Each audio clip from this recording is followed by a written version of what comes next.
जय हिंद दोस्तों। मैं आप सभी का आपके अपने परिवार रैंकर्स जीके चैनल पर स्वागत करता हूं। तो दोस्तों, हमने स्टार्ट किया है उत्तर प्रदेश पुलिस का जो री एग्जाम होने वाला उससे रिलेटेड टेस्ट सीरीज। उसका आज हम देखेंगे 5वां टेस्ट। इसके पहले हमने 4 टेस्ट देख लिए हैं। आज का टेस्ट थोड़ा सा डिफरेंट है दोस्तों। कम समय में आज हम अधिक प्रश्न देखेंगे। आज हम 100 क्वेश्चन देखेंगे कम से कम 40 मिनट में।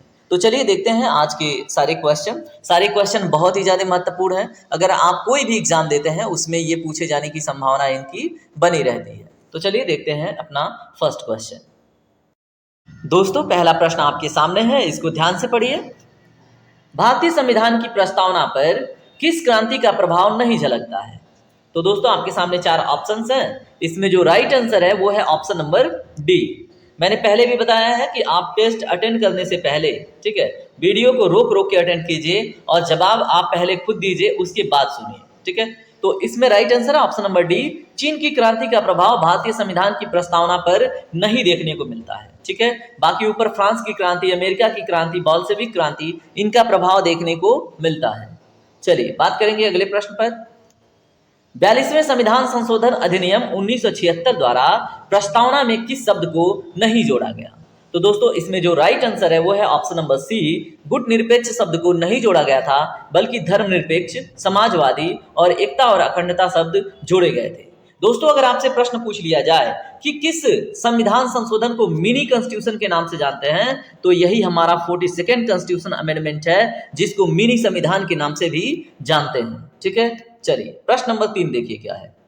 भारतीय संविधान ने किस प्रकार के लोकतंत्र को अपनाया है? तो दोस्तों, आपके सामने 4 ऑप्शंस हैं। ए है संवैधानिक राजतंत्र, बी है वंशानुगत लोकतंत्र, सी है लोकतांत्रिक राजतंत्र, डी है लोकतांत्रिक गणतंत्र। इसमें दोस्तों राइट आंसर है आपका ऑप्शन नंबर डी। लोकतांत्रिक गणतंत्र को भारतीय संविधान ने लोकतंत्र के रूप में अपनाया है, ठीक है। चलिए प्रश्न नंबर 4 देखते हैं। भारतीय संविधान की प्रस्तावना में वर्णित लोकतंत्र को किस रूप में स्वीकार किया गया है, बताइए। तो दोस्तों, आपके सामने जो चारों ऑप्शंस हैं, तो ए है राजनीतिक राजतंत्र, बी है आर्थिक लोकतंत्र, सी है सामाजिक राजतंत्र, डी है उपरोक्त सभी। तो दोस्तों, इसमें जो राइट आंसर है बिल्कुल करेक्टली वो है आपका ऑप्शन नंबर बी, ठीक है। लेकिन अगर यहाँ पे राजतंत्र की जगह पे लोकतंत्र होता तो ऑल ऑफ द एबव हो जाता, ठीक है। तो आप अंतर न करके चलेंगे, ठीक है। तो ऐसे एग्जाम में करीब से ऑप्शन देता है तो आपसे गलती होने की संभावना बढ़ जाती है। चलिए प्रश्न नंबर 5 देखिए। संविधान के किस भाग में पंचायती राज व्यवस्था संबंधित प्रावधान दिए गए हैं? तो दोस्तों, इसमें जो राइट आंसर है वो है आपका ऑप्शन नंबर ए, यानी कि भाग 9 में आपको देखने को क्या मिलता है? पंचायती राज व्यवस्था, ठीक है। चलिए अब बात करेंगे हम अगले प्रश्न पर, प्रश्न नंबर 6 पर।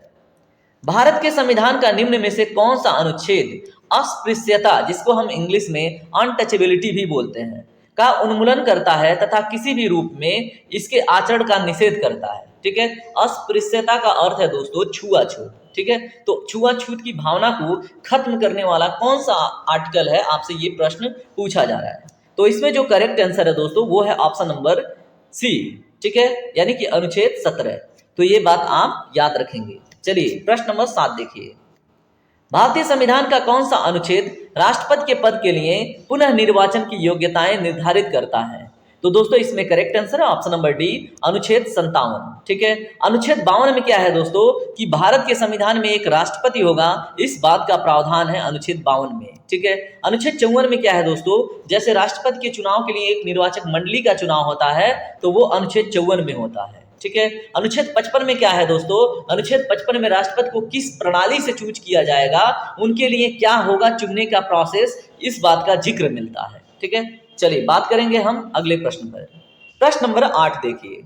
भारतीय संविधान के किस अनुच्छेद के अंतर्गत भाषण एवं अभिव्यक्ति की स्वतंत्रता के अधिकार की गारंटी दी गई है? तो दोस्तों, इसमें जो ऑप्शन है वो है ऑप्शन नंबर ए, करेक्ट हो जाता है, ठीक है, अनुच्छेद 19 में। अब आपसे पूछ लिया जाए अनुच्छेद 20 में क्या है दोस्तों, तो अनुच्छेद 20 में क्या है, जैसे मान लीजिए आपने कोई पहले अपराध किया था तो आपको ना उस समय जो उस अपराध के लिए दंड था वही दिया जाएगा, ठीक है। उसके अलावा कोई वर्तमान में कोई नया दंड अगर घोषित हो गया या फिर कोई नया नियम पास हो गया तो उस नियम के अनुसार दंड नहीं दिया जाएगा, ठीक है। और क्या है दोस्तों, जैसे मान लीजिए आपको गिरफ्तार किया जाता है तो आप क्या कर सकते हैं, वकील रख सकते हैं और गिरफ्तारी के लिए कारण पूछ सकते हैं, ठीक है। चलिए, अनुच्छेद 21 पूछा जाता है दोस्तों, तो अनुच्छेद 21 में क्या है वो भी याद रखेंगे आप। जैसे अगर आपसे प्रश्न पूछ लिया जाए कि विवाह करने की स्वतंत्रता, ठीक है, लव मैरिज करने की स्वतंत्रता किस अनुच्छेद में है, तो 21 में है दोस्तों। अगर आपसे प्रश्न पूछ लिया जाए गरिमामय जीवन की स्वतंत्रता किस अनुच्छेद में है, तो अनुच्छेद 21 में है। अगर आपसे प्रश्न पूछ लिया जाए कि दैहिक स्वतंत्रता की बात किस अनुच्छेद में है दोस्तों, तो अनुच्छेद 21 में है, ठीक है। इतनी बातें याद रखिएगा, बाकी बातें बाद में हम करते रहेंगे। अनुच्छेद 22 क्या है, कमेंट सेक्शन में जल्दी से बताइए, ठीक है। उम्मीद करता हूं कि आप जरूर बताएंगे। चलिए, प्रश्न नंबर 9 देखिए। वर्तमान में भारतीय संघ में राज्यों और केंद्र शासित प्रदेशों की संख्या क्रमशः कितनी है, तो बताइए वर्तमान में कितने राज्य और कितने केंद्र शासित प्रदेश हैं। तो दोस्तों 2019 के बाद से कितने, 2019 के बाद से अब भारत में 28 राज्य और 8 संघ शासित प्रदेश हैं। आप याद रखेंगे 2019 में क्या हुआ था, जम्मू कश्मीर को तोड़ के जम्मू कश्मीर एक यूनियन टेरिटरी बनाई गई थी और लद्दाख को एक यूनियन टेरिटरी बनाई गई थी, ठीक है। यूनियन टेरिटरी का अर्थ होता है संघ शासित प्रदेश। चलिए, प्रश्न नंबर 10 देखिए। पुदुचेरी को किस वर्ष भारतीय संघ में सम्मिलित किया गया, तो दोस्तों पुदुचेरी को भारतीय संघ में 1962 में सम्मिलित किया गया, ये बात आप याद रखेंगे। देखिए पुदुचेरी की विशेषता क्या है दोस्तों, यह एक यूटी है, यानी कि संघ शासित प्रदेश है, ठीक है। तो आपसे यहाँ पे डिफिकल्ट प्रश्न बनता है कि निम्नलिखित में से कौन सा राज्य या संघ शासित प्रदेश है जिसके कोई भी जिला, ठीक है, कोई भी जिला, ध्यान से सुनिएगा, आपस में बाउंड्री शेयर नहीं करते हैं, आपस में सीमा साझा नहीं करते हैं, तो दोस्तों वो हो जाएगा पुदुचेरी, ठीक है। पुदुचेरी में 4 जिले हैं, तो आप एक निमोनिक से याद रखिएगा, माई पीके, ठीक है। माई पीके में दोस्तों क्या है, एम से है माहे, ठीक है, ये आपको केरल में देखने को मिला है, ठीक है। वाई से है आपका यनम, ठीक है, याद रखेंगे। यनम आपको दोस्तों देखने को मिलेगा आंध्र प्रदेश में, कहां पे, आंध्र प्रदेश में। पी से हो जाता है आपका पुदुचेरी या तो पौंडीचेरी, ठीक है, तो ये आपको देखने को मिल जाएगा कहां पे, तमिलनाडु में। और के से हो जाता है कराईकाल, ठीक है, ये भी आपको देखने को मिल जाएगा कहां पे, तमिलनाडु में, ठीक है। तो ये चारों डिस्ट्रिक्ट बिल्कुल अलग अलग हैं और ये चारों आपस में बाउंड्री शेयर नहीं करते हैं, ठीक है। ये बात आप अपने जहन में बिठा लीजिएगा, ठीक है। अगर आपको सेशन पसंद आता है दोस्तों तो आप इस चैनल से जरूर जुड़िएगा और इस वीडियो को लाइक करके अपने दोस्तों में जरूर शेयर कीजिएगा। चलिए, अब हम आपसे बात इस विषय में नहीं करेंगे, अब हम सिर्फ क्वेश्चन के ऊपर बात करेंगे। चलिए, प्रश्न नंबर 11 देखिए। भारत में कितने राज्य समुद्र तट रेखा में हैं, तो बताइए। तो दोस्तों इसका जो करेक्ट आंसर है वो है ऑप्शन नंबर सी, 9 राज्य हैं। 9 राज्यों की विशेषता जान लीजिए, आपके एग्जाम में काम आएगा, ठीक है। 9 राज्यों में दोस्तों सबसे लंबा अगर तट रेखा पूछा जाए किस राज्य का शेयर होता है, तो वो हो जाता है आपका गुजरात, तो गुजरात को मत भूलिएगा। उसके बाद से दोस्तों आपका आता है, गुजरात के बाद आता है महाराष्ट्र, ठीक है, उसके बाद आता है गोवा। अब गोवा की विशेषता क्या है दोस्तों, अगर आपसे प्रश्न पूछ लिया जाए कि भारत के तटीय प्रदेशों में, ठीक है, सबसे कम किसका तट रेखा है दोस्तों, तो वो है गोवा का, ठीक है। उसके बाद गोवा के बाद देखेंगे तो आपका आता है कर्नाटक, ठीक है, आपको पता ही होगा। उसके बाद दोस्तों आता है केरल, ये भी आप याद रखेंगे। केरल के बाद अब आते हैं पूर्वी कोस्ट पे, तो पूर्वी कोस्ट पे आपको मिलता है कौन सा, तमिलनाडु, ठीक है। ये दोस्तों आपने अभी तक जो देखा केरल तक, ये पश्चिमी घाट पे है, ठीक है, और ये आ जाता है आपका तमिलनाडु। उसके बाद तमिलनाडु के बाद आता है आपका आंध्र प्रदेश, आंध्र प्रदेश के बाद दोस्तों आता है उड़ीसा, और उड़ीसा के बाद आपका आता है वेस्ट बंगाल, ठीक है। तो काउंट कर लीजिए, आपके 9 हो जाएंगे, ठीक है। चलिए, अब हम बात करेंगे अगले प्रश्न पर, प्रश्न नंबर 12 पर। चलिए, भारत में निम्नलिखित में से किस राज्य की तटरेखा सबसे लंबी है, तो ये बात मैंने बता दी है। अब मैं आपसे उम्मीद करूंगा आप कमेंट सेक्शन में इसका जवाब जरूर देंगे, ठीक है। अगर आप एक सीरियस कैंडिडेट हैं तो डेफिनेटली आप कमेंट सेक्शन में इसका जवाब देंगे। चलिए, बात करते हैं प्रश्न नंबर 13 पर।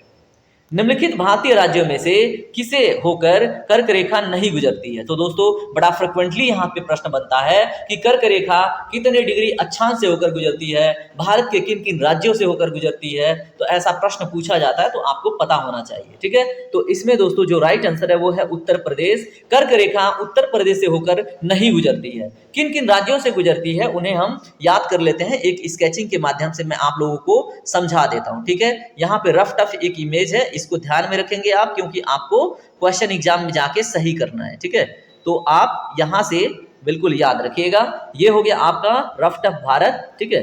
अब इसमें हम यहां से एक कर्क रेखा को गुजार देते हैं और देख लेते हैं अपने कौन कौन से राज्य इस पे पड़ते हैं, ठीक है। तो कर्क रेखा का अक्षांश पूछे लो दोस्तों, तो आपको 23.5 डिग्री ठीक है, 23.5 डिग्री नॉर्थ ईस्ट याद रखना है। ठीक है, केवल 23.5 डिग्री नहीं, 23.5 डिग्री नॉर्थ ईस्ट। अब इसमें देखेंगे हम प्रत्येक राज्यों को, तो सबसे पहले आपको यहाँ पे देखने को मिलता है गुजरात, याद रखेंगे। उसके बाद यहाँ पे आपको देखने को मिलता है राजस्थान, उसके बाद आपको देखने को मिलता है एमपी, उसके बाद आपको यहाँ पे देखने को मिलता है छत्तीसगढ़। ठीक है, तो याद रखिएगा।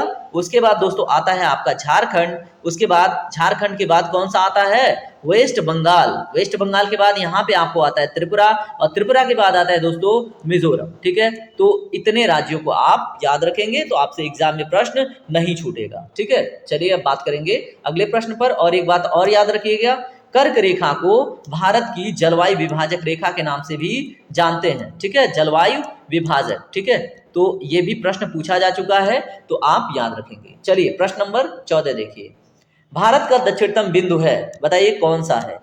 तो इसमें दोस्तों राइट आंसर है option number C, Indira Point. अगर पूछे भारत का, ठीक है, तो इंदिरा पॉइंट हो जाएगा। अगर भारत के मुख्य भूमि का पूछे दोस्तों, तो वो आपका कौन सा हो जाएगा, बताइए जल्दी से कमेंट सेक्शन में, कन्याकुमारी। ठीक है, कन्याकुमारी अगर मुख्य भूमि का पूछे। ठीक है, अगर पूछ ले भारत का दक्षिणतम बिंदु, ठीक है, कितने डिग्री अक्षांश से होकर गुजरता है दोस्तों, तो वो हो जाएगा आपका 6 डिग्री 4-5 मिनट या तो 45 मिनट से। ठीक है, अगर आपसे यहीं पे प्रश्न पूछ लिया जाए कि इंदिरा पॉइंट किस द्वीप पे स्थित है दोस्तों, तो ग्रेट निकोबार। ठीक है, किस द्वीप पे है दोस्तों, ग्रेट निकोबार। इतनी बातें आप याद रखिए। प्रश्न नंबर 15 देखिए, इंदिरा पॉइंट का अन्य नाम क्या है। ठीक है, ये प्रश्न दोस्तों आपसे पूछा जा सकता है, क्योंकि इंदिरा पॉइंट से रिलेटेड बहुत सारे प्रश्न पूछे जा चुके हैं, लेकिन ये बचा हुआ है। ठीक है, तो ए है पासन पॉइंट, बी है लाहिचिंग, सी है पिग्मेलियन पॉइंट। दोस्तों इसमें सारे के सारे करेक्ट है, इनमें से सभी के सभी जो पॉइंट हैं, ठीक है, जो सभी नाम हैं वो इंदिरा पॉइंट के ही हैं। ठीक है,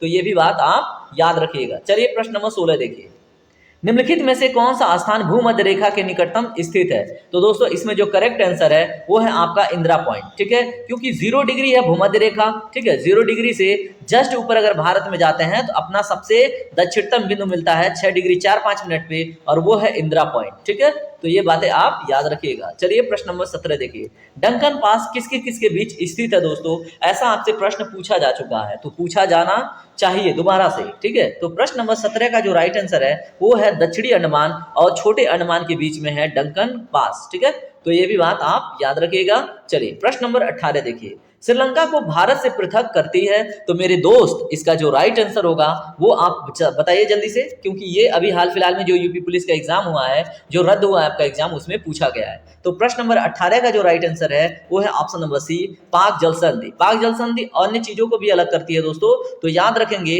वो क्या क्या है, तो आप कमेंट सेक्शन में बताइएगा, इसका जवाब मैं नहीं दे रहा। चलिए प्रश्न नंबर 19 देखिए, भारत तथा चीन के बाद, ठीक है, सॉरी, भारत तथा चीन के बीच कौन सा सीमा रेखा है। ठीक है, तो बताइए। इसमें दोस्तों जो राइट आंसर है वो है ऑप्शन नंबर बी, मैक-मोहन रेखा। ठीक है, भारत और चीन के बीच मैक-मोहन रेखा स्थित है, याद रखेंगे।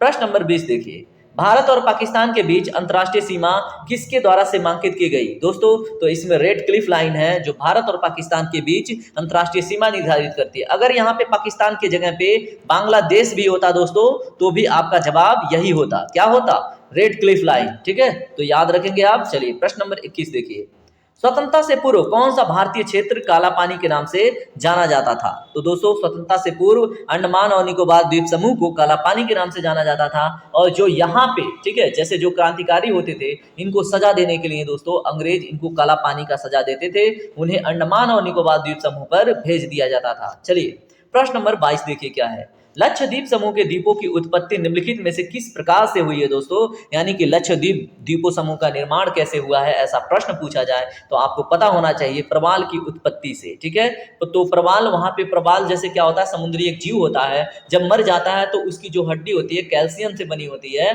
और वो इकट्ठा होते होते होते होते तो आपका लक्षद्वीप द्वीप समूह जैसे द्वीपों का निर्माण हुआ है, आप याद रखेंगे। चलिए प्रश्न नंबर 23 देखिए क्या है, निम्नलिखित में से कौन सा तट पश्चिमी तट के का भाग नहीं है। तो दोस्तों इसमें जो राइट आंसर है वो है आपका कोरोमंडल तट। ठीक है, तो आप यहाँ पे सारे तटों को जल्दी से मेरे साथ रिवाइज कर लीजिए, ठीक है, जिससे आपके एग्जाम में प्रश्न ना छूटे। तो देखिए यहाँ पे कौन कौन से तट हैं दोस्तों, यहाँ पे गुजरात में आपको देखने को मिलता है काठियावाड़। कौन सा तट दोस्तों, काठियावाड़। ठीक है, याद रखेंगे काठियावाड़ तट को। ठीक है, उसके बाद दोस्तों आपको देखने को मिलता है यहाँ से, अगर यहाँ बात करें दमन से लेके गोवा तक दोस्तों, तो इस तट का नाम हो जाता है कोंकण। ठीक है, तो कोंकण तट को भी आप याद रखेंगे। उसके बाद यहाँ पे देखेंगे तो ये केरल और थोड़ा सा कर्नाटक वाला हिस्सा, तो ये बन जाता है आपका मालाबार। ठीक है, तो मालाबार का तट कहाँ पे है याद रखेंगे। उसके बाद ये आपका तमिलनाडु से थोड़ा सा आंध्र प्रदेश का थोड़ा सा भाग आता है, इसको बोल देते हैं दोस्तों कोरोमंडल। क्या बोलते हैं दोस्तों? कोरोमंडल का तट। तो याद रखेंगे कहाँ पे है,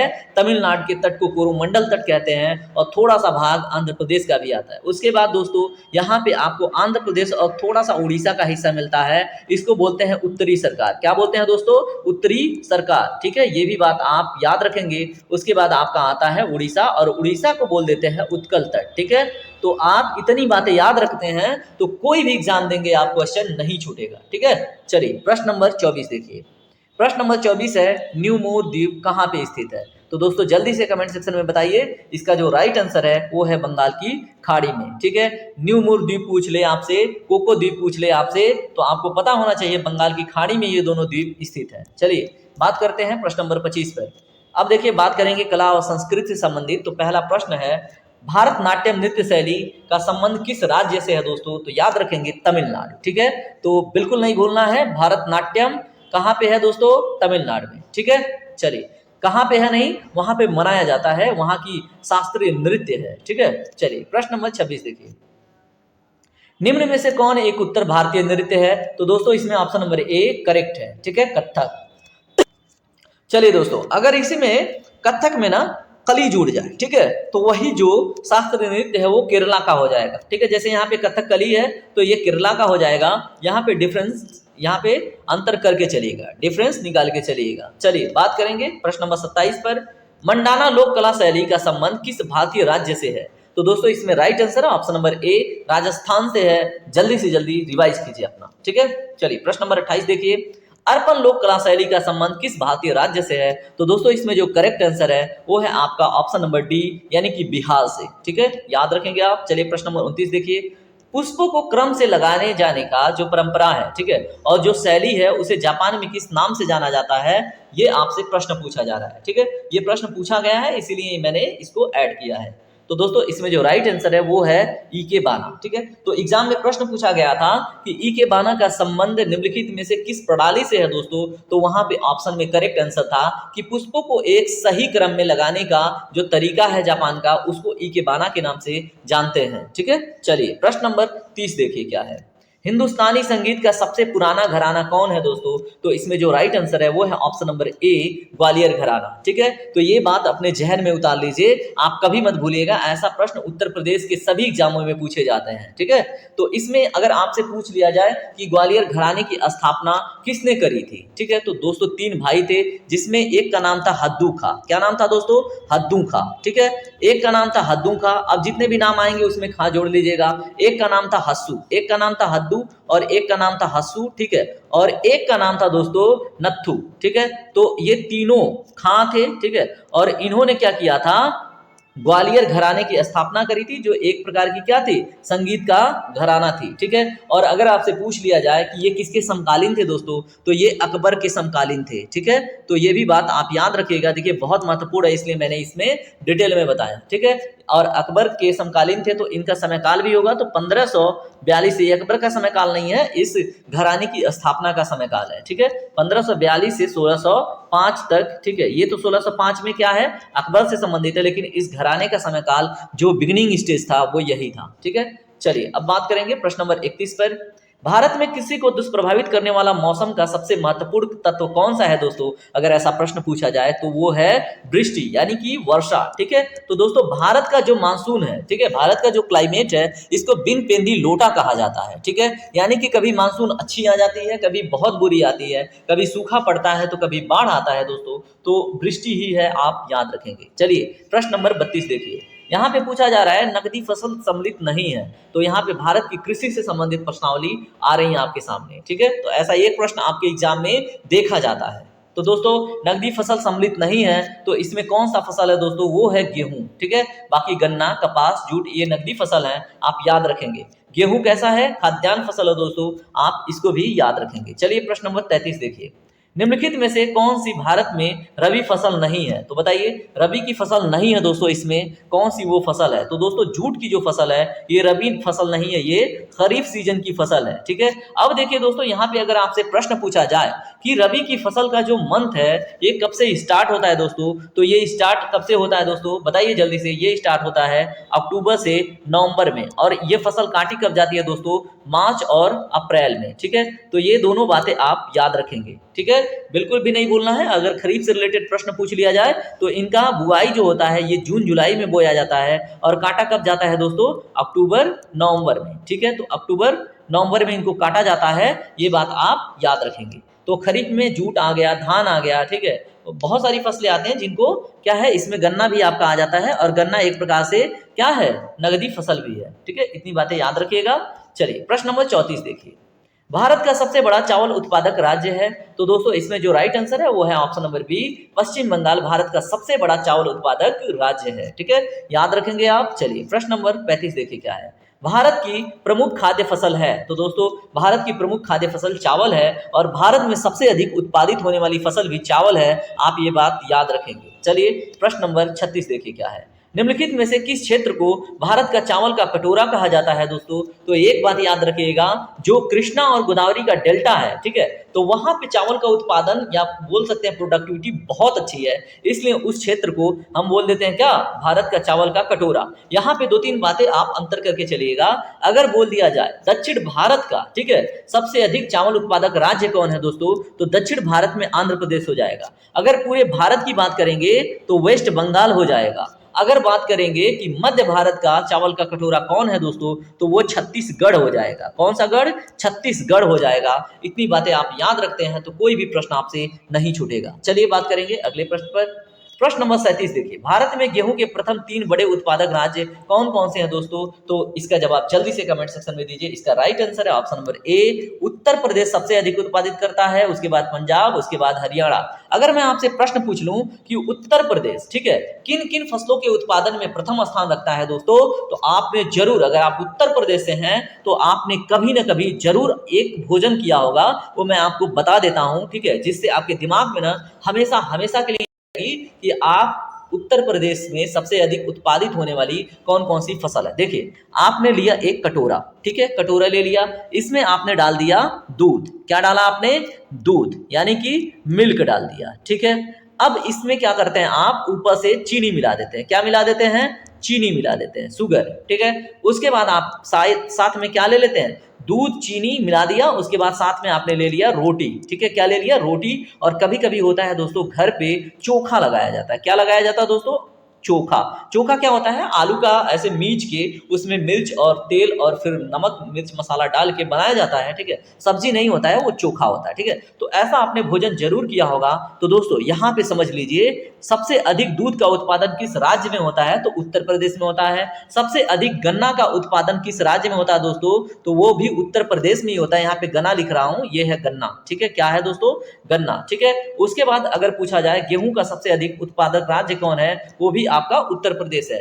आप जीवन में आप भूलने की कोशिश करेंगे तो जब भोजन करेंगे तो ये बातें याद आएंगी और आप कभी नहीं भूल पाएंगे। चलिए बात करेंगे प्रश्न नंबर 38 पर, भारत का सर्वाधिक खाद्यान्न उत्पादक राज्य, सबसे अधिक खाद्य उत्पादित करने वाला राज्य कौन सा है दोस्तों, तो इसमें राइट आंसर है ऑप्शन नंबर सी, उत्तर प्रदेश ही है। ठीक है, चलिए बात करेंगे प्रश्न नंबर 39 पे, भारत में अधिकतम कृषि योग्य क्षेत्र घेरने वाली फसल है। तो दोस्तों इसका भी जो राइट आंसर हो जाता है वो है ऑप्शन नंबर, बताइए, ऑप्शन नंबर बी, क्योंकि धान ही है वो। ठीक है, चलिए बात करेंगे प्रश्न नंबर 40 पर, उस खाद्य फसल का नाम बताइए जो भारत में सबसे अधिक उपज देती है। तो दोस्तों वो है आपकी चावल। ठीक है, तो चावल ही चावल है भारत में, याद रखेंगे। और देखिए अगर आप वेस्ट बंगाल से हैं तो आपको भी पता है वेस्ट बंगाल में ना भात और मच्छी खाई जाती है, यानी कि मछली और भात एक साथ खाया जाता है बहुत चाव से, क्योंकि चावल का उत्पादन वेस्ट बंगाल में सर्वाधिक होता है। ठीक है, चलिए बात करेंगे प्रश्न नंबर 41 पे, भारत में हरित क्रांति किस मामले में सर्वाधिक सफल रही है? तो दोस्तों इसमें जो राइट आंसर है वो है ऑप्शन नंबर ए, गेहूं और चावल के मामले में। ठीक है, अगर इन दोनों में पूछ लिया जाए, ठीक है, गेहूं चावल या हरित क्रांति के दौरान सबसे अधिक जो उपज हुई थी वो किसकी हुई थी दोस्तों, ऐसा प्रश्न पूछा जा चुका है, तो वो गेहूं की हुई थी। ठीक है, और गेहूं को छोड़ के देखिए 1967 में तो आपका हरित क्रांति पूर्ण रूप से लागू हुआ। ठीक है, 1965 में इसका प्रावधान आया। ठीक है, प्रथम पंचवर्षीय योजना के अंतर्गत, सॉरी, तृतीय पंचवर्षीय योजना के अंतर्गत इसका बेस रखा गया। ठीक है, इसका आधार रखा गया। ठीक है, तृतीय पंचवर्षीय योजना जो है दोस्तों, इसका समय काल अगर आपसे पूछ लूं तो ये है 1961 से लेके 66 तक। ठीक है, और इसके बीच में क्या किया गया था, हरित क्रांति की नींव रखी गई थी, और उसके बाद 1967 में गेहूं के लिए मुख्यतः हाई यील्ड वेराइटी की क्वालिटी की बीज प्रयोग की गई थी और उर्वरक प्रयोग किए गए थे। ठीक है, उर्वरक मतलब दोस्तों जो अलग से जो केमिकल्स पड़ते हैं, ठीक है, जिससे बहुत अच्छी गेहूं का उत्पादन हुआ था। और पुनः 1983 में दोस्तों एक बार पुनः हरित क्रांति स्टार्ट की गई थी और उसमें चावल को ज्यादा फोकस किया गया था। ठीक है, और यहाँ पे अन्य प्रश्न भी देख लीजिए दोस्तों, आपसे प्रश्न पूछा जाता है कि हरित क्रांति के जनक कौन है दोस्तों, तो वो हो जाते हैं बोरलॉग। कौन हो जाते हैं दोस्तों, बोरलॉग। अगर आपसे पूछ लिया जाए कि भारत में हरित क्रांति के जनक कौन है, तो MS स्वामीनाथन हो जाते हैं। ठीक है, तो ये दोनों बातें भी आप याद रखेंगे।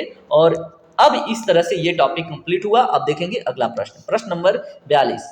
यहाँ पे देखिए प्रश्न रिपीट हो गया है, प्रश्न नंबर 42।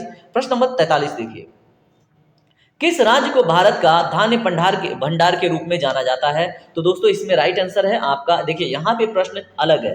धान्य भंडार यानी कि बहुत प्रकार की फसलें एक ही स्थान पे बोई जाएं, वो है आपका, बताइए, वो है पंजाब। ठीक है, तो आपके एग्जाम में पूछा जाए कि भारत का धान्य भंडार वाला राज्य कौन है, तो पंजाब हो जाएगा, आप बिल्कुल नहीं भूलेंगे। चलिए प्रश्न नंबर 44 देखिए, किस राज्य को भारत का धान्य भंडार कहते हैं? तो वो पंजाब ही है। रिपीट हो गया है क्वेश्चन। प्रश्न नंबर 45 देखिए, हरित क्रांति का अर्थ क्या है दोस्तों, ऐसा प्रश्न पूछा गया है और ये बहुत सारे एग्जामों में पूछा गया है। तो दोस्तों इसका जो करेक्ट आंसर है वो ऑप्शन नंबर डी, कृषि के आधुनिक विधियों का उपयोग कर प्रति एकड़ फसल की उपज को बढ़ाना। जैसे मैंने बताया कि हाई यील्ड वेराइटी के बीजों का प्रयोग करना, ठीक है, उर्वरकों का प्रयोग करना। अभी देखिए जो पेट हुआ था आपका, पेट 2023, ठीक है, पेट 2023 में HYV का फुल फॉर्म पूछ लिया था, हाई यील्ड वेराइटी होता है इसका फुल फॉर्म, याद रखेंगे। और जिस विद्यार्थी को लगता है कि ये झूठी बात है, जाके वो पेट का सारा पेपर देख लेंगे तो वहां पे HYV का फुल फॉर्म मिल जाता है। ठीक है, ये HYV है। वैसे HIV का फुल फॉर्म क्या होता है दोस्तों, जल्दी से कमेंट सेक्शन में बताइए। ये एड्स के वायरस का नाम है, ये अलग बात हो जाती है। ठीक है, चलिए प्रश्न नंबर 46 देखिए, भारत में हरित क्रांति का जनक किसे माना जाता है दोस्तों, तो हमने बात कर ली है, वो है right answer option number B, doctor MS Swaminathan. ठीक है, चलिए बात करेंगे प्रश्न नंबर 47 पर, भारत का सबसे बड़ा मूंगफली उत्पादक राज्य कौन है दोस्तों, ऐसा प्रश्न पूछा जाए तो वो हो जाएगा गुजरात। आप गुजरात को याद रखेंगे, बिल्कुल भी नहीं भूलना है। अगर सबसे बड़ा सरसों उत्पादक पूछ ले, ठीक है, तो दोस्तों राजस्थान हो जाएगा। ठीक है, सबसे बड़ा यहाँ पे क्या पूछा है, मूंगफली, सबसे बड़ा सरसों उत्पादक, ठीक है, तो वो हो जाएगा आपका राजस्थान। ठीक है, सबसे बड़ा काजू उत्पादक पूछ ले तो महाराष्ट्र। देखिए दोस्तों कृषि के लिए, ठीक है, कृषि से संबंधित मैं आप लोगों के लिए एक विशेष लेक्चर लेके आऊंगा और उसमें टॉपिक होगा, MCQ होगा, सारी बातें होंगी जिससे कृषि से संबंधित आपका कोई प्रश्न नहीं छूटेगा। ठीक है, तो अभी फिलहाल हम सीरीज को देखते हैं। प्रश्न नंबर 48 देखिए, भारत का सबसे बड़ा सोयाबीन उत्पादक राज्य कौन है दोस्तों, तो इसमें right answer option number B, Madhya Pradesh. ठीक है, अगर मक्का भी पूछता, ठीक है, और सरसों और तिलहन भी, सॉरी सरसों नहीं, दलहन और तिलहन भी पूछता तो मध्य प्रदेश ही इसका सही जवाब होता। ठीक है, तो मध्य प्रदेश मक्का के उत्पादन में, सोयाबीन के उत्पादन में, दलहन के उत्पादन में, तिलहन के उत्पादन में फर्स्ट पे है। ठीक है, तो चलिए बात करेंगे प्रश्न नंबर 49 पे, काजू का सबसे बड़ा उत्पादक राज्य कौन है दोस्तों, तो वो है महाराष्ट्र। ये क्वेश्चन आपके सामने आ ही गया। ठीक है, चलिए बात करेंगे प्रश्न नंबर 50 पर, भारत में सबसे अधिक दाल दाल का उत्पादन कौन सा राज्य करता है दोस्तों, तो दोस्तों यहाँ पे हमने पहले ही बता दिया, मध्य प्रदेश। ठीक है, तो ऐसे ही अगर आप पढ़ते हैं तो आपसे प्रश्न एग्जाम में भी धड़ाक धड़ाक से हो जाता है। ठीक है, चलिए प्रश्न नंबर 51 देखिए क्या है, पहली बार राष्ट्रमंडल खेलों का आयोजन कब किया गया था। अब हम खेल जगत से प्रश्न देखेंगे। तो दोस्तों इसका right answer option number A, 1930 में। अगर आपसे प्रश्न पूछ लिया जाए पहली बार राष्ट्रमंडल खेलों का आयोजन हुआ कहां पे था, ऐसा प्रश्न पूछा गया है दोस्तों, तो आपको पता होना चाहिए ये कनाडा के हैमिल्टन सिटी में हुआ था। कहां पे, कनाडा, पहले तो देश हो गया, उसमें एक सिटी है जिसका नाम है हैमिल्टन। ठीक है, तो हैमिल्टन को भी आप याद रखेंगे। चलिए बात करेंगे प्रश्न नंबर 52 पर। प्रश्न नंबर 52 क्या है, ओलंपिक खेलों में जो प्रतीक छल्ले हैं वो कितने हैं? ठीक है, तो दोस्तों वो 5 छल्ले हैं और पांचों छल्ले किसको रिप्रेजेंट करते हैं? दोस्तों पांचों छल्ले 5 महाद्वीपों को रिप्रेजेंट करते हैं, आप याद रखेंगे। ठीक है, अब वो कौन कौन से महाद्वीप हैं उन्हें भी आप एक बार देख लीजिए। 5 महाद्वीप कौन कौन से हैं? देखिए वैसे तो 7 महाद्वीप हैं, ठीक है, लेकिन यहाँ पे सिर्फ 5 महाद्वीपों को रिप्रेजेंट करते हैं, तो उन्हें भी आप देख के चलिए। ठीक है, अगर यहाँ पे देखें जो ब्लू कलर होता है उसमें, ठीक है दोस्तों, तो ब्लू कलर जो है यानी कि जो आपका नीला कलर है उसमें 5 छल्लों में वो रिप्रेजेंट करता है यूरोप को। देखिए आपसे एग्जाम में पूछा जाएगा ये प्रश्न, देख लीजिएगा आपके किसी ना किसी एग्जाम में ये प्रश्न पूछा जाएगा। ठीक है, छल्ले और उनका रंग और उनके महाद्वीप, तो ब्लू यूरोप को रिप्रेजेंट करता है दोस्तों। उसके बाद ब्लैक, तो आपने देखा है अफ्रीकन लोग बहुत ब्लैक होते हैं और ये अफ्रीका महाद्वीप को काला कलर रिप्रेजेंट करता है। ठीक है, तो ये भी याद रखेंगे। उसके बाद जो आपका कौन सा कलर बचा? Red colour. ठीक है, तो इसमें रेड कलर भी है दोस्तों, तो रेड कलर किसको रिप्रेजेंट करता है? तो बताइए जल्दी से, ये अमेरिका को रिप्रेजेंट करता है दोस्तों। किसको रिप्रेजेंट करता है? अमेरिका को। अगर बात करेंगे यहाँ पे आगे कि ऑस्ट्रेलिया को कौन सा कलर रिप्रेजेंट करता है दोस्तों, तो ग्रीन कलर। ठीक है, तो आपको कैमरन ग्रीन अगर प्लेयर याद हो तो ये भी आपको याद रहेगा। ठीक है, और कैमरन ग्रीन कहाँ से संबंध रखता है? ऑस्ट्रेलिया से। ठीक है, तो ऑस्ट्रेलिया का जो रिप्रेजेंटेशन वाला कलर है दोस्तों वो है आपका, बताइए, ग्रीन कलर। ठीक है, अगर आपसे प्रश्न पूछ लिया जाए कि एशिया को किस कलर से रिप्रेजेंट करते हैं, भाई ये तो अपना महाद्वीप है, तो एशिया को दोस्तों पीला कलर से रिप्रेजेंट करते हैं। ठीक है, तो पीला याद रखेंगे, एशिया पीला। ठीक है, तो इतनी बातें आप याद रख के चलेंगे तो प्रश्न नहीं छूटेगा। चलिए बात करते हैं अगले प्रश्न पर। ठीक है, प्रश्न नंबर 53 देखिए, पहला आधिकारिक क्रिकेट मैच किन किन देशों के बीच खेला गया था? ऐसा प्रश्न पूछा जा सकता है दोस्तों। तो इंग्लैंड और ऑस्ट्रेलिया के बीच में खेला गया था, आप याद रखेंगे। ठीक है, और ये मैच कहाँ पे खेला गया था दोस्तों? तो ऑस्ट्रेलिया का एक शहर है, ऑस्ट्रेलिया का एक शहर है जिसका नाम है मेलबर्न। क्या नाम है दोस्तों? तो मेलबर्न में खेला गया था, आप याद रखेंगे। क्या नाम है? मेलबर्न। ठीक है, मेलबर्न। ठीक है, तो मेलबर्न में खेला गया था। कब खेला गया था दोस्तों? ये खेला गया था 1877 में। कब खेला गया था? 1877 में। चलिए अब हम बात करेंगे प्रश्न नंबर 54 पर, इसको ध्यान से पढ़िए। क्या है, किस देश ने सबसे अधिक बार फुटबॉल विश्व कप जीता है दोस्तों? तो इसमें जो करेक्ट आंसर है वो है ब्राजील। ठीक है, कौन सा देश है दोस्तों? ब्राजील। ठीक है, पहली बार इसने कब जीता था दोस्तों? तो 1958 में। याद रखेंगे आप, पहला विश्व कप इसने, फुटबॉल विश्व कप या तो फीफा विश्व कप, इसने 1958 में जीता था। और कितनी बार जीत रखा है दोस्तों? तो अभी तक 5 बार। ठीक है, तो ये भी बात आप याद रखेंगे। चलिए बात करेंगे प्रश्न नंबर 55 पर। अर्जुन पुरस्कार किस क्षेत्र में उत्कृष्टता के लिए प्रदान किया जाता है दोस्तों? तो मोहम्मद शमी बहुत न्यूज में रहते हैं तो आपको पता ही है, तो ऑप्शन नंबर सी इसका करेक्ट है, खेल कूद से संबंधित। ठीक है, तो दोस्तों यहाँ पे 2023 में किनको किनको मिला है अर्जुन पुरस्कार, ये बहुत महत्वपूर्ण हो जाता है, तो याद रखिएगा। पहली बात तो मोहम्मद शमी। ठीक है, तो आपने मोहम्मद शमी का तो नाम सुना ही होगा, इन्होंने वर्ल्ड कप में एक ही मैच में 7 विकेट लिया था, आपको पता होगा। ठीक है, तो देखिए मोहम्मद शमी को मिला है, उसके बाद पवन सहरवाती को मिला है। क्या नाम है दोस्तों? पवन सहरवाती। ठीक है, तो देखिए मोहम्मद शमी तो क्रिकेट से रिलेटेड है, और पवन सहरवाती अगर पूछ लिया जाए प्रश्न किससे संबंधित है दोस्तों? तो कबड्डी से संबंधित है। ठीक है, तो कबड्डी से याद रखिएगा, मैं के से डिनोट कर दे रहा हूं। उसके बाद एक लोग को मिला है और उनका नाम है रितु नेगी। ठीक है, तो रितु नेगी सॉरी यहाँ पे क्या है? रितु नेगी। ठीक है, तो रितु नेगी जी को किस फील्ड में मिला है अगर ऐसा प्रश्न पूछा जाए तो दोस्तों ये भी कबड्डी में मिला है इनको। ठीक है, इनको भी के से रिप्रेजेंट कर देते हैं। बाकी अन्य लोग भी हैं, उनका भी नाम जान लीजिए। जैसे अगर आपसे पूछा जाए कि मुरली जी को किस में मिला है, तो मुरली जी को भी अर्जुन पुरस्कार मिला है दोस्तों। तो मुरली जी को मिला है एथलेटिक्स में। किस में मिला है? एथलेटिक्स में। ठीक है, तो याद रखेंगे आप। उसके बाद अगर पूछ लिया जाए, एक लोग और हैं, नाम है पारुल चौधरी। ठीक है, क्या नाम है? पारुल चौधरी। ठीक है, और पारुल चौधरी को किस फील्ड में मिला है दोस्तों? तो इनको मिला है एथलेटिक्स में। ठीक है, किस में मिला है? एथलेटिक्स के फील्ड में। चलिए बात करेंगे अगले प्रश्न पर, प्रश्न नंबर 56 पर। डीसीएम ट्रॉफी का संबंध किस खेल से है दोस्तों? तो जल्दी से कमेंट सेक्शन में इसका जवाब दीजिए। उम्मीद करता हूं कि आपने डीसीएम कप का नाम बहुत बार सुना होगा। ठीक है, तो ये संबंधित है फुटबॉल से। तो चलिए बात करते हैं प्रश्न नंबर 57 पे। माइकल फेल्प्स का नाम आपने नहीं सुना तो क्या सुना है? ठीक है, इस बंदे ने क्या किया था दोस्तों?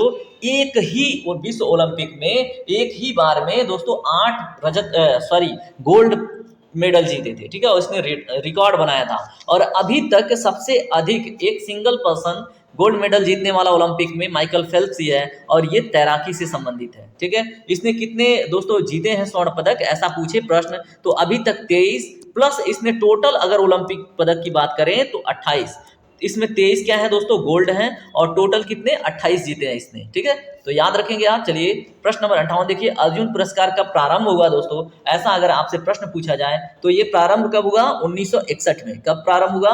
1961 में। पहला व्यक्ति या फिर पहली जो औरत है वो कौन बनी? तो पहली विजेता दोस्तों मीना शाह बनी थी। ठीक है, क्या नाम है उनका?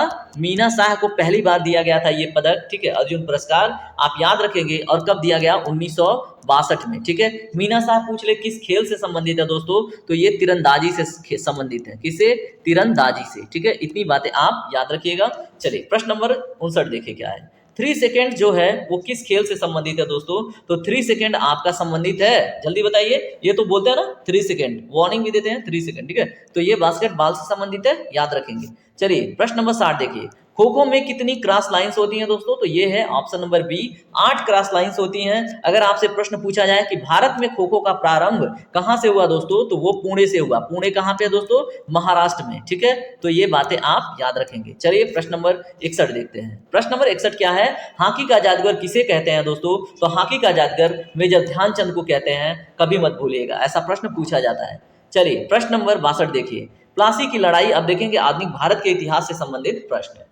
प्लासी की लड़ाई जो 1757 ईस्वी में लड़ी गई थी, तो उसका जो नेतृत्व करता था वो कौन था? तो दोस्तों उसके नेतृत्वकर्ता रॉबर्ट क्लाइव थे। ठीक है, याद रखिएगा। और किनके किनके बीच ये युद्ध हुआ था दोस्तों? तो रॉबर्ट क्लाइव और सिराजुद्दौला के बीच हुआ था। ठीक है, रॉबर्ट क्लाइव और सिराजुद्दौला। दोस्तों इस युद्ध के बारे में एक बात कही जाती है कि यह एक ऐसा युद्ध था जो कभी लड़ा ही नहीं गया था। ठीक है, यानी कि रॉबर्ट क्लाइव षड्यंत्र के माध्यम से सिराजुद्दौला को पराजित किए थे। ठीक है, सिराजुद्दौला कहां से संबंधित है दोस्तों? तो ये बंगाल के नवाब थे। ठीक है, बंगाल के नवाब थे, याद रखेंगे आप। चलिए बात करेंगे अगले प्रश्न पर। प्रश्न नंबर 63 देखिए, बक्सर के युद्ध 1764 में अंग्रेजों की सेना का नेतृत्व किसने किया था? तो दोस्तों इसमें जो करेक्ट आंसर है वो ऑप्शन नंबर सी है, हेक्टर मुनरो ने किया था। तो दोस्तों यही जो युद्ध है, बक्सर का जो युद्ध है, इसी में मिल गया अंग्रेजों को दीवानी राइट। ठीक है, इसमें जैसे मान लीजिए युद्ध समाप्त हुआ तो पूछा जाता है तो कौन सी संधि हुई थी दोस्तों? तो इलाहाबाद की संधि हुई। ठीक है, और इलाहाबाद की संधि में क्या हुआ दोस्तों? दीवानी राइट्स मिल गया अंग्रेजों को। ठीक है, और इनको बिहार, बंगाल और उड़ीसा में टैक्स यानी रेवेन्यू कलेक्ट करने का अधिकार मिल गया, दीवानी राइट्स मिल गई। ठीक है, जहां से भारत और कमजोर हो गया और अंग्रेज बहुत मजबूत होना स्टार्ट हो गए। चलिए बात करेंगे अगले प्रश्न पर। प्रश्न नंबर 64 देखिए, वर्ष 1798 ईस्वी में लॉर्ड वेलेस्ली द्वारा प्रस्तावित सहायक संधि को स्वीकार करने वाला सबसे पहला भारतीय शासक कौन था? तो दोस्तों इसका राइट आंसर है ऑप्शन नंबर बी, हैदराबाद का निजाम सबसे पहले सब्सिडरी अलायंस पे साइन किया था। ठीक है, याद रखेंगे आप। चलिए प्रश्न नंबर 65 देखिए, भारत का प्रथम गवर्नर, सॉरी यहाँ पे प्रथम नहीं होगा, ये अंतिम, ठीक है, अंतिम गवर्नर जनरल और ठीक है प्रथम वायसराय। ठीक है, तो आप याद रखेंगे ये कौन सा व्यक्ति है। अगर ऐसा प्रश्न बनता है तो आप उस व्यक्ति का नाम याद रखेंगे, लॉर्ड कैनिंग। ठीक है, तो भारत का अंतिम गवर्नर जनरल और प्रथम वायसराय कौन था? लॉर्ड कैनिंग था। ठीक है, और वायसराय ये कब बना दोस्तों? ये कब बना था? 1858 में। ठीक है, 1858 में ये क्या बना? भारत का प्रथम वायसराय। ठीक है, याद रखेंगे। चलिए अब बात करेंगे अगले प्रश्न पर। प्रश्न नंबर 66, तीसरे आंग्ल मैसूर युद्ध को रोकने के लिए टीपू सुल्तान ने अंग्रेजों के साथ कौन सी संधि करी दोस्तों? तो वो है श्रीरंगपट्टनम की संधि, आप याद रखेंगे। चलिए प्रश्न नंबर 67 देखिए, राज्य 6 हड़प नीति, जब्ती सिद्धांत या डॉक्ट्रिन ऑफ लैप्स किसके द्वारा लागू किया गया था दोस्तों? तो इसमें जो करेक्ट आंसर है ये है आपका ऑप्शन नंबर डी, डलहौजी के द्वारा। ठीक है, और इसमें अगर आपसे प्रश्न पूछ लिया जाए कि डॉक्ट्रिन ऑफ लैप्स या तो जब्ती सिद्धांत का जो पहला शिकार हुआ था दोस्तों वो कौन सा रियासत था? तो सतारा डिस्ट्रिक्ट। ठीक है, सतारा डिस्ट्रिक्ट। और ये इसका शिकार कब हुआ है? यानी कि यह पहली बार अपना जो राज्य है, ठीक है, जो अपना सत्ता है, ये अंग्रेजों के हाथ में कब दे बैठा?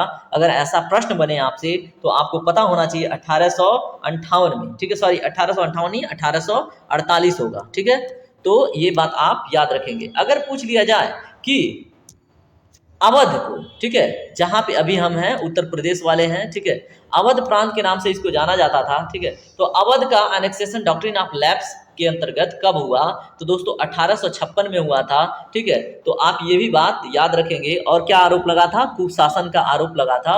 आप जल्दी से कमेंट सेक्शन में बताइए कि अवध का उस समय शासक कौन था। ये बात मैं 4th टेस्ट सीरीज में बता चुका हूँ। चलिए बात करेंगे प्रश्न नंबर 68 पर। किस सिख गुरु ने फांसी में जाफरनामा लिखा था? तो दोस्तों इसमें right answer option number C, Guru Gobind Singh. जाफरनामा का क्या अर्थ होता है दोस्तों, बताइए, अगर आपको पता हो, अगर आप पंजाब से बिलोंग रखते हैं, ठीक है, फिर कुछ भी थोड़ा बहुत पता हो, तो ये विजय पत्र का नाम होता है, ठीक है। विजय पत्र को बोलते हैं जाफरनामा, ठीक है, तो याद रखेंगे आप इस बात को। चलिए बात करेंगे अगले प्रश्न पर, प्रश्न नंबर 69 पे। भारत में डाक व्यवस्था शुरू करने वाला ब्रिटिश गवर्नर जनरल कौन था दोस्तों? तो भारत में डाक व्यवस्था शुरू करने वाला जो ब्रिटिश गवर्नर जनरल था वो है लॉर्ड डलहौजी, ठीक है। और पहला डाक सेवा कहाँ से कहाँ तक चला था दोस्तों? तो कोलकाता से लेके कहाँ तक चला था, बताइए? कोलकाता से लेकर, यानी कलकत्ता से आगरा, ठीक है, कोलकाता से लेके आगरा के बीच में पहला डाक सेवा स्टार्ट हुआ था। आप ये भी बात याद रखेंगे। चलिए प्रश्न नंबर 70 देखिए, किस सिख गुरु ने गुरु नानक की जीवनी लिखी थी? तो दोस्तों इसमें राइट आंसर क्या है, बताइए जल्दी से। प्रश्न नंबर 70 का जो राइट आंसर है वो है अर्जुन देव, ठीक है, यानी कि ऑप्शन नंबर डी इसका करेक्ट होगा। चलिए प्रश्न नंबर 71 देखिए क्या है, निम्न में से कंठ ध्वनियां कौन सी है? अब हम सामान्य हिंदी से संबंधित प्रश्नावली देखेंगे। तो कंठ ध्वनियां कौन सी होती हैं दोस्तों? जो कंठ के पास से आती हैं, जैसे क ख ग घ बोलते हैं, तो ये कंठ के पास से आती हैं, इसलिए इनको कंठ ध्वनियां कहते हैं। उसके बाद दोस्तों य र ल व है तो इनको उस्मक बोलते हैं, ठीक है। उसके बाद च छ ज ज है दोस्तों, जब च बोलते हैं, छ बोलते हैं और ज बोलते हैं तो आपका जीभ जाके तलवे पे टच होता है, तो ये तालव्य हो जाती हैं, आप याद रखेंगे। उसके बाद है ट ड़, तो दोस्तों जब ट ड़ बोलते हैं तो आपका जो अंदर का मसूड़ा है ना मोटा वाला, उसको मूर्धन्य बोलते हैं, तो इनको मूर्धन्य ध्वनियां बोलते हैं, ट और ट से लेके ड़ तक, ठीक है। तो आप बोल के देखिएगा ट ठ, तो जीभ जाके आपके उस मोटे वाले मसूड़े पे यानी मूर्धन्य पे टच होती है, ठीक है। चलिए बात करेंगे प्रश्न नंबर 72 पे, स्थान के आधार पर बताइए कि मूर्धन्य व्यंजन कौन सा है? तो अभी बता दिया मैंने, है ना। तो इसमें राइट आंसर हो जाता है ऑप्शन नंबर सी, ड ढ, ठीक है, क्योंकि ट ठ ड ढ, ड जब बोलते हैं तो जीभ जाके कहाँ पे टच होती है? मूर्धन्य पे टच होती है, ठीक है। चलिए प्रश्न नंबर 73 देखिए, निम्न में से नासिक के व्यंजन कौन सा है दोस्तों? तो इसमें ऑप्शन नंबर बी करेक्ट है, इ, ठीक है। तो नासिक के व्यंजन होता क्या है, जैसे जिस व्यंजन के उच्चारण में दोस्तों क्या हो, कंठ पे भी जोर पड़े और नाक से भी सांस निकले, यानी कि मुख और नाक दोनों का रोल हो, तो उसको नासिक के व्यंजन कहते हैं। ये जैसे मान लीजिए क से अंग पढ़ते हैं तो अंग को भी बोलने में यही दिक्कत होती है, ड़ को बोलते हैं तो भी यही बात आती है, ठीक है। तो ये क्या है, नासिक के व्यंजन के उदाहरण है, ठीक है। तो याद रखिएगा। प्रश्न नंबर 74 देखिए, शुद्ध वर्तनी का आपको चयन करना है, तो ये दिए गए वर्तनी है, अब इनमें से शुद्ध वर्तनी का चयन कीजिए। तो दोस्तों इसमें जो ऑप्शन नंबर बी करेक्ट है, व्यावहारिक करेक्ट होता है, ठीक है, तो आप याद रखेंगे। चलिए प्रश्न नंबर 75 देखिए, चातक सुआती की बूंद का प्यासा होता है, तो यहाँ पे भी क्या करना है, करेक्शन करना है। तो दोस्तों यहाँ पे सुआती नहीं है, यहाँ पे सुआती का करेक्ट होगा क्या, स्वाति, ठीक है। क्या होगा, स्वाति नक्षत्र की बूंद का क्या होता है, चातक प्यासा होता है, ठीक है, याद रखेंगे आप। प्रश्न नंबर 76 देखिए, क्या है, प्रत्युपकार का सही संधि विच्छेद? तो दोस्तों इसमें right answer option number C, प्रतिधन उपकार। अगर पूछ लिया जाए इसमें कौन सा संधि है दोस्तों, तो यहाँ पे आपको यड़ संधि देखने को मिलेगा, ठीक है। यड़ संधि क्या होता है दोस्तों, इसका डिफिनीशन यहाँ पे जान लीजिए। जैसे मान लीजिए यहाँ पे क्या है, ई धन, ठीक है, उ मिलके य बन रहे हैं, ठीक है। तो जहां पे ई उ और री, ठीक है, ये क्या हो, सॉरी यहाँ पे स्र बन गया, ये री है, ठीक है। इनके बाद अगर कोई अन्य स्वर आता है इनके साथ मेल खाता है, जैसे ई से उ मिला ना तो य बन गया, उ में अगर कोई अन्य मेल खाता है तो व बन जाता है, और री में कोई अन्य स्वर आके मिलता है तो वहां पे र बन जाता है, ठीक है। तो आप याद रखेंगे, और इस प्रकार के संधि को बोलते हैं यड़ संधि, और यहाँ पे आपने देख लिया यड़ संधि, ठीक है। चलिए यहाँ पे देखिए अगला प्रश्न, यद्यप में प्रयुक्त संधि का नाम है दोस्तों, तो यहाँ पे भी ई और अ देखने को मिल रहा है, और यहाँ पे भी य बन रहा है, तो यड़ संधि हो जाएगा। आप इस बात को भी याद रखेंगे, ठीक है। तो चलिए बात करेंगे प्रश्न नंबर 79 पर, अनुचर का पर्यायवाची नहीं है। तो दोस्तों इसमें आपको बताना है अनुचर का पर्यायवाची नहीं है, तो इसमें correct answer option number D, निर्झर। निर्झर का अर्थ क्या हो दोस्तों, इसमें अर्थ होता है निर्झर का झरना, ठीक है। तो ये भी बात आप याद रखेंगे, झरना या तो प्रपात। चलिए प्रश्न नंबर 80 देखिए, इंद्र का पर्यायवाची शब्द है। तो दोस्तों इंद्र का पर्यायवाची शब्द है मघवा, मधवा नहीं है, ये है मघवा, ठीक है। तो याद रखेंगे, मेघ है ना, तो मेघ से मघवा शब्द बना है, ठीक है। और मेघ का मतलब है बादल, बादल बिजली, ठीक है, और बिजली और बादल का देवता कौन है, इंद्र है, ठीक है, याद रखेंगे आप। प्रश्न नंबर 81 देखिए, जो दूसरों के सहारे जीवित रहे उसको क्या कहते हैं दोस्तों, उसमें राइट आंसर है ऑप्शन नंबर सी, परोपजीवी कहते हैं उसको, ठीक है। चलिए बात करेंगे प्रश्न नंबर 82 पे। किसी के प्रति उदारता एवं कृपा पूर्वक किया जाने वाला व्यवहार क्या कहलाता है? बताइए, आपने तो जरूर किया होगा कभी न कभी, तो उसको दोस्तों बोलते हैं अनुग्रह। ऑप्शन नंबर डी इसका करेक्ट होगा। चलिए बात करेंगे अगले प्रश्न पर। दो पर्वतों के बीच की भूमि को क्या कहते हैं दोस्तों? तो इसमें right answer option number A उपत्यका बोलते हैं उसको। ठीक है, क्या बोलते हैं? उपत्यका। अगर दो नदियों के बीच की भूमि की बात करें तो उसको दोआब क्षेत्र कह देते हैं। ठीक है, तो ये भी बात आप याद रखेंगे। चलिए बात करेंगे प्रश्न नंबर 84 पर। वाक्य के अशुद्ध भाग का चयन करना है। वाक्य क्या है? मैं आज सुबह आपके घर गया था किंतु तुम घर पर नहीं मिले। ठीक है, तो दोस्तों यहाँ पे जो आपको सीधे सीधे त्रुटि दिख रहा है, ठीक है, कि आज सुबह आपके घर गया था किंतु तुम घर पर नहीं मिले, तो इसमें राइट आंसर है जो किंतु तुम घर पर नहीं मिले ये। ठीक है, तो याद रखिएगा। चलिए बात करेंगे प्रश्न नंबर 85 पर। खाली स्थान में आपको भरना है। धतुरे सो कहत गहनो गढ़ो न जात। दोस्तों यहाँ पे राइट आंसर है ऑप्शन नंबर बी, कनक धतुरो से कहत गहनो गढ़ो न जात। ठीक है, तो इसमें ऑप्शन नंबर बी ही करेक्ट है। ठीक है, तो याद रखिएगा। प्रश्न नंबर 86 देखिए। काट की हांडी बार बार नहीं चढ़ती का अर्थ क्या होगा दोस्तों? तो दोस्तों यहाँ पे राइट आंसर है आपका ऑप्शन नंबर सी, छल कपट का व्यवहार हमेशा नहीं चलता है। ठीक है, चलिए बात करेंगे प्रश्न नंबर 87 पर। बिनु पद चलई सुनई बिनु कान, कर बिनु करम करई विधि नाना। इस चपाई में आपको अलंकार बताना है। ठीक है, तो बिनु पद चलई सुनई बिनु काना, कर बिनु करम करई विधि नाना। ठीक है दोस्तों, तो इसमें राइट आंसर है आपका ऑप्शन नंबर बी, यानी कि विभावना। ठीक है, विभावना के बारे में यहाँ पे मैंने ऐड किया है, पढ़ लीजिएगा। जहां कारण न होते हुए भी कार्य का होना पाया जाता है वहां विभावना अलंकार होता है। ठीक है, तो ये भी बात याद रखेंगे। चलिए प्रश्न नंबर 88 देखिए। सांच बराबर तप नहीं, झूठ बराबर पाप, इस पंक्ति के रचयिता कौन है? ठीक है, तो दोस्तों इस पंक्ति के रचयिता हैं कबीरदास। और इसमें जो सांच बराबर तप नहीं, झूठ बराबर पाप, तो दोस्तों इसमें राइट आंसर है सच से बड़ा कोई तप नहीं है। ठीक है, सच से, जैसे मान लीजिए सच्चाई होता है ना, सच्चाई, तो सच्चाई से बड़ा कोई तप नहीं है और झूठ से बड़ा कोई पाप नहीं है। ठीक है, तो ये बात कबीरदास ने लिखी है। चलिए प्रश्न नंबर 79 देखिए। हिंदी के आदि कवि किसे माना जाता है? दोस्तों इसमें right answer option number C, Swayambhu को हिंदी का आदि कवि माना जाता है। याद रखेंगे। प्रश्न नंबर 90 देखिए। निम्नलिखित में से कौन सा व्यंग्य लेखक है? दोस्तों इसमें हरिशंकर परसाई जी एक व्यंग्य लेखक हैं। ऑप्शन नंबर डी इसका करेक्ट हो जाता है। चलिए बात करते हैं प्रश्न नंबर 91। अब देखेंगे दोस्तों हम करंट अफेयर के 10 इंपॉर्टेंट क्वेश्चन। यहाँ से आपको एक जिज्ञासा होता है करंट अफेयर पढ़ने का और रिविजन करने का। चलिए देखते हैं प्रश्न नंबर 91 क्या है। भारतीय संविधान की 7वीं अनुसूची के तहत किस सूची में मादक अल्कोहल के उत्पादन, निर्माण, अधिकार, परिवहन और बिक्री का प्रावधान शामिल है दोस्तों? तो यह है राज्य सूची का विषय और केजरीवाल जी इसी के लिए गिरफ्तार हुए थे, मादकता पदार्थ के लिए, और राज्य के स्वास्थ्य का विषय था। तो आप याद रखेंगे। ठीक है, राज्य सूची। ठीक है, चलिए प्रश्न नंबर 92 देखिए।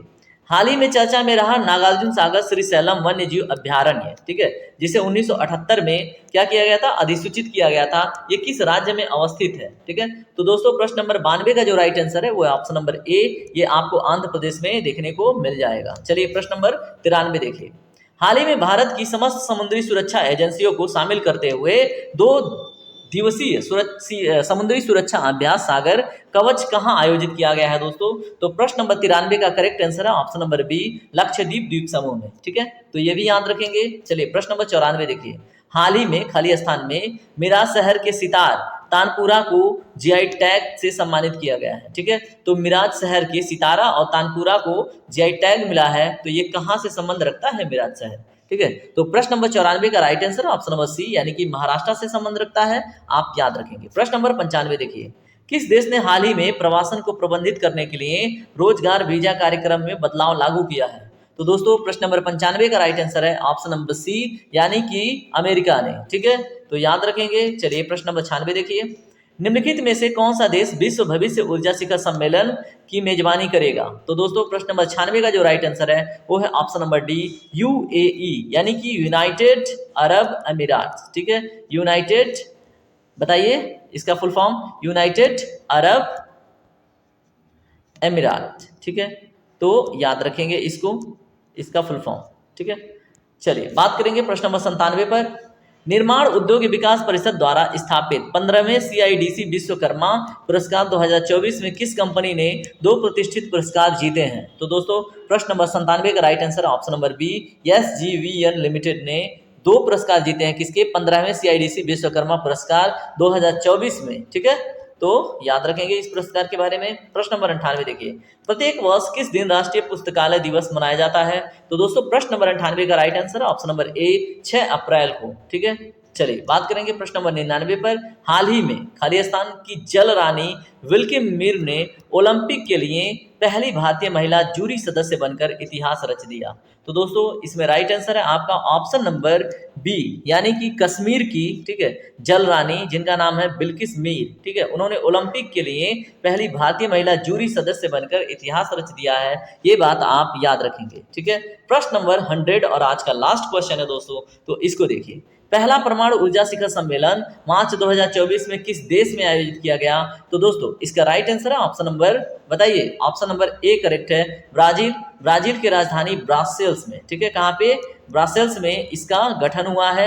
याद रखेंगे ब्रासेल्स का नाम एक घास के नाम पे है जिसका नाम है ब्रासिलिया। ठीक है, तो इस तरह से दोस्तों यह डायनेमिक सेशन कंप्लीट होता है। उम्मीद करता हूं कि आपने बहुत कुछ सीखा है। ठीक है, आप अगर नए हैं तो चैनल को सब्सक्राइब कीजिए। अगर आपको ये लेक्चर पसंद आता है, ये टेस्ट सीरीज पसंद आता है तो वीडियो को लाइक करके दोस्तों में शेयर जरूर कीजिएगा। जय हिंद दोस्तों, जय भारत।